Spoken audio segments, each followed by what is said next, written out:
Zainab Al Ghazali was born in 1917 into the household of a local religious leader. She was inculcated with the importance of religion in everyday life. From an early age, her father encouraged her to be a strong woman and a leader who embraced Islam and the indigenous traditions of Egypt. Joining the Egyptian Feminist Union when she was no more than 18, she was exposed to the ideology of Egyptian women who favored emulation of the West and a secularization of women's roles in society. However, Zainab Al Ghazali quickly became frustrated with the EFU's methods, believing that its members rejected Islam as a guide to defining the role of women in society.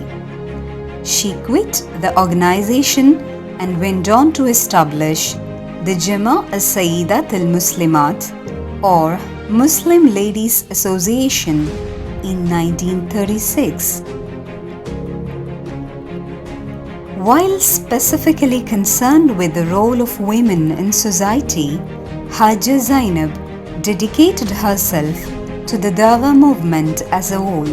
She criticized westernized feminists for devoting themselves only to women's issues, arguing that not only was it impossible to separate the issues of women from those of society at large, but that in fact such specifications only weakened the community and ignored comprehensive ailments of society.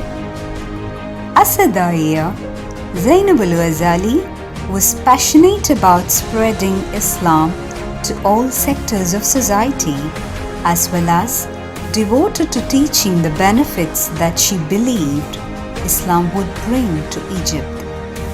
She describes in her memoir, Return of the Pharaoh, that her leadership within the Brotherhood had made her a target of secular nationalists led by Gamal Abdel Nasser, and she bravely withstood the consequences of such activism. As an editor for a column within a Dawa magazine, Zainab had the opportunity to write numerous articles to women who wished to contribute to or participate within the Islamist movement. Zainab encouraged her female and male audience to dedicate themselves to Islam and the Islamization of society. However, for her female readers, Zainab Al Ghazali specified that their participation be defined primarily within their natural roles as mothers and wives of the male fighters, Al-Mujahideen. According to Zainab Al Ghazali, the Muslim woman is not a marginalized individual in society.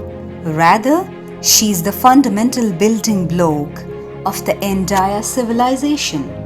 She should be rightfully acknowledged and appreciated as the teacher of the nation, the builder of society, and the mother of the future Muslim generations. In her memoir, there is never a moment of despair nor a hint of a loss of faith. She was confident that she was walking the righteous path. She, not Nasser or his guards, would triumph in the end.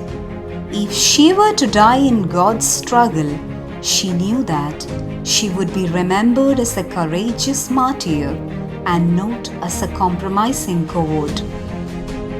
تيممت وصليت المغرب والعشاء ولا أدري كيف أخذتني سنة من النوم، لا أدري كم كانت، ولكني نمت.